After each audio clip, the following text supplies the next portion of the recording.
Desde muy tiempos remotos se viene hablando en la doctrina cristiana que Jesucristo es el hijo de David. Lo escuché en una conversación y mis alumnos de Litero Filosofía me dicen, profesor, explíquenos eso. Y también otros dicen que hijo de José y María, así comienza la genealogía de Mateo, que también habla Lucas en otra forma y Marco en otra forma cuando hablan de la genealogía de Jesús.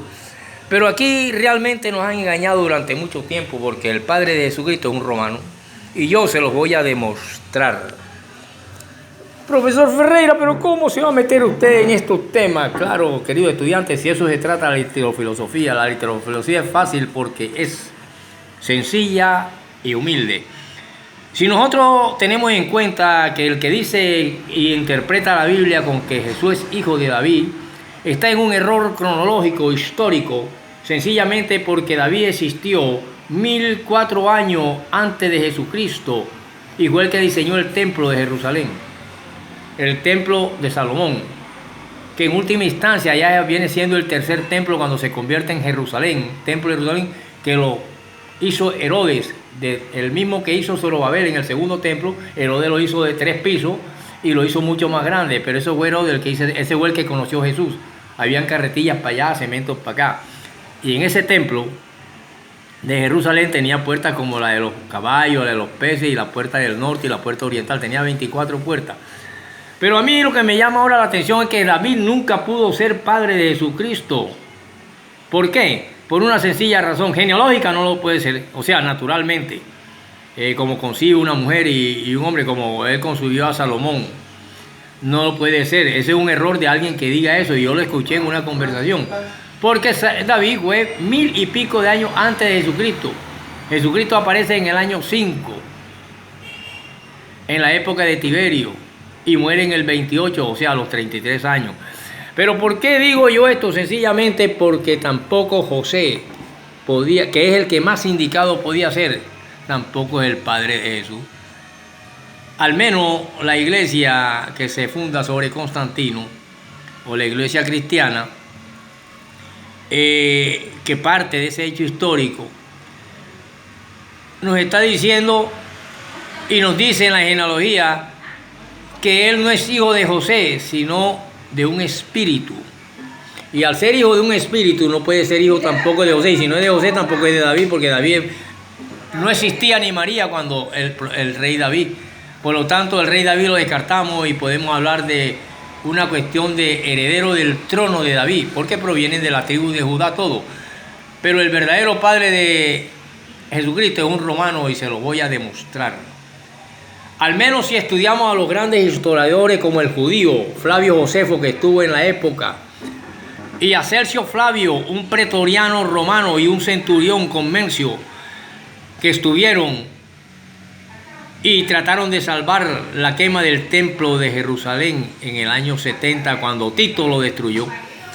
Y este Sergio Flavio fue amiguísimo del hombre a quien una doncella virgen y bella, posiblemente era María, se enamora profundamente de Parcher, un romano, y posiblemente esa relación proviene del famoso Mesías.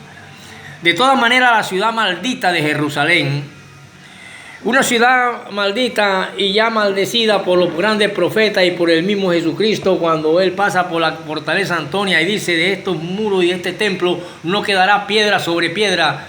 Y los judíos se lamentaron cuando vieron la destrucción del templo, donde no se perdonó la vida ni a los inválidos ni a los enfermos, y el templo se quemó. Eso lo hizo Vespuciano con su hijo Tito, y Tito lo incendió. Tito quería salvarlo, pero en esa época aparecen unos centuriones y unos pretorianos, entre los que estaba Sergio, estaba Mencio, y estaba el autor y el escritor de estos escritos, que al unirse con Flavio Josefo, el de las guerras judías y las curiosidades judías, nos dan un testimonio de que posiblemente el padre de Jesucristo era este romano. Voy a ver cómo en esta primera parte nos situamos. Entonces descartamos que no puede ser David, porque David existió 1004 años antes de María y de Jesucristo. Por lo tanto, no puede ser David. Y José, que podría ser, dicen que ya él la cogió en cinta. Y al cogerla en cinta debería ser muerta a piedra por las leyes judías. Entonces, ante este hecho, vemos que hay un porqué José se hace padre de él, pero no es el padre carnal. El padre carnal estuvo con el pretoriano, el centurión Mencio, y se llamó Celso Flavio, que es distinto, porque este romano, y se convirtió al cristianismo, es distinto a Flavio Josefo, el de la guerra judía. Se dice que cuando se destruía el templo de Jerusalén había tanta hambre en Jerusalén que las madres se comían cocido a los hijos, como si fueran un pescadito, si fueran un pollito, y se brindaban. Hoy te toca sacrificar a tu hijo, y cogían al niño pequeñito y lo cocinaban. Esa es, y por eso se llamó la maldita ciudad de Jerusalén. Yo voy a empezar aquí esto no desde el año 70 en que Tito quema el templo de Jerusalén, que fue hecho por Herodes. O sea, el mismo templo del que venía de la antigüedad, Zorobabel II, sino que lo hizo de varios pisos. Y Jesús conoció cuando pasaban las carretillas para allá y carretillas para acá y el cemento para allá.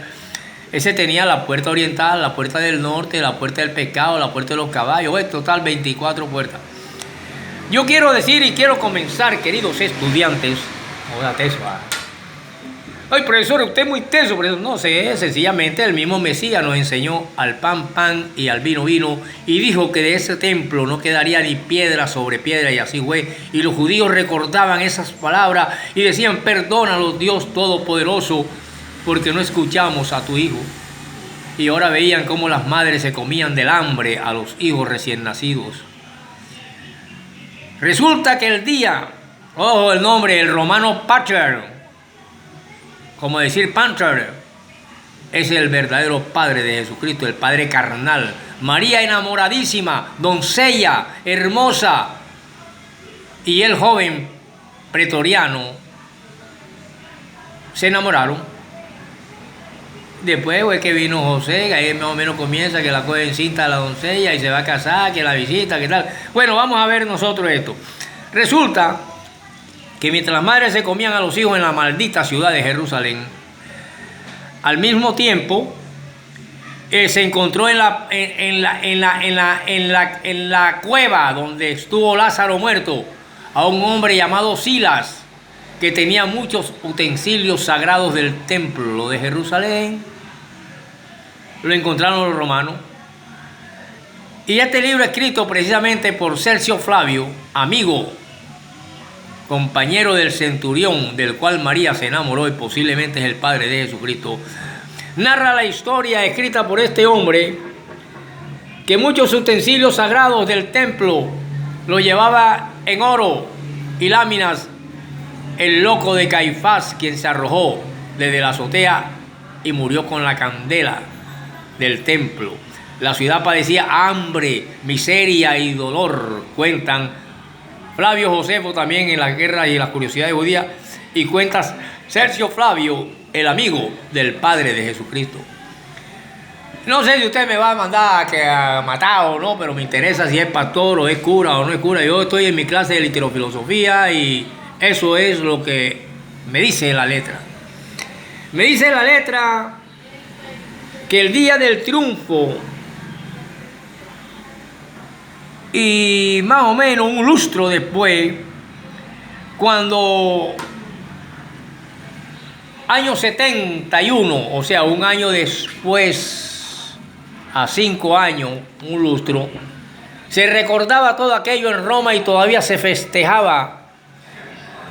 Dicen que al año siguiente, o sea, el 17 de abril del 71 después de Jesucristo, hizo Tito su entrada triunfal en Roma, junto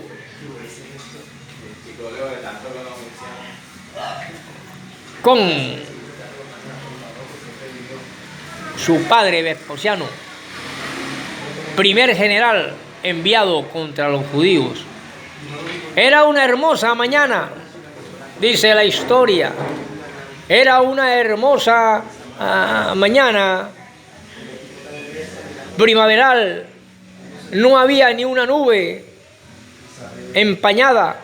El azul del cielo caía sobre la ciudad de las 7 colinas, los valles y plazas de Roma, y había que recorrer todo esto el ejército victorioso para dirigirse a la colina del Capitolio, y estaban cintosamente engalanadas y llenas de ansiosas multitudes que querían ver a los triunfantes hombres del ejército romano. En las ventanas había gente, no había un sitio donde ponerse para ver el ejército triunfante que había quemado el templo de Jerusalén. Ahí, en esa quemazón, se salvó a Tamar, se salvó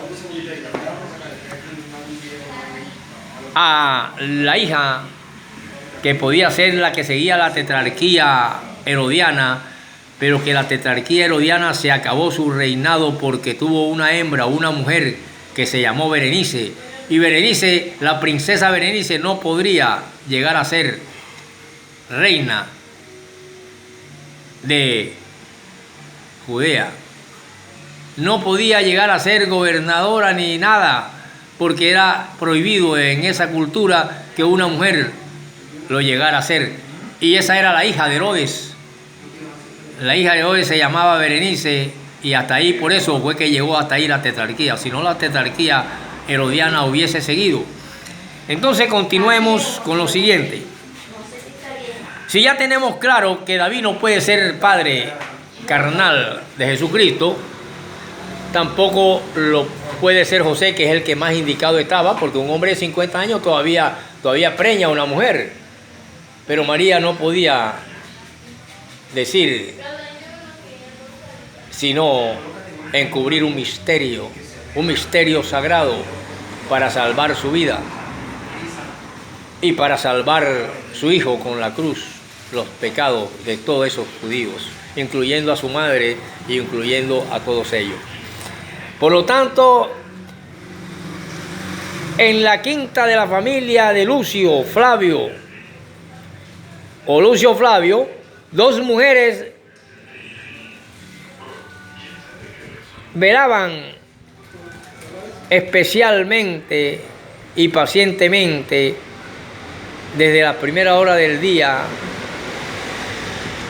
viendo sin mirar a la casa, y dijo la de más edad: madre. La joven contestó: si viene en la comitiva Lucio, o sea que el que escribió este libro era de los soldados romanos, amigo de Pancher, el que posiblemente y del cual María estaba locamente enamorada.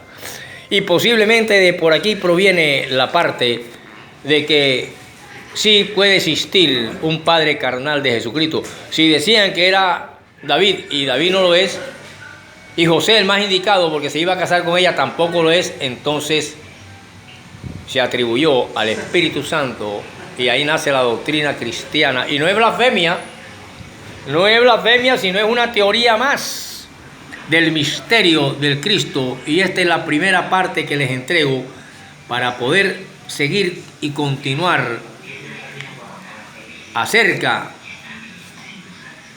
de por qué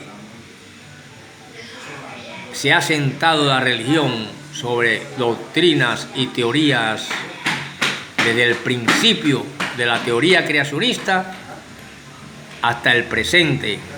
Pero hay muchas cosas verdaderas, como cuando el Mesías dijo: de este templo no quedará ni una piedra, y los judíos se burlaban y después decían: no le hicimos caso al Señor. Y es verdad, estamos viendo con nuestros ojos cómo el hambre hace que nuestras mujeres se coman a sus propios hijos. Continuaremos con el profesor Robinson, si es capaz de pensar bibliológicamente y literofilosóficamente. Les entregaré en las próximas clases.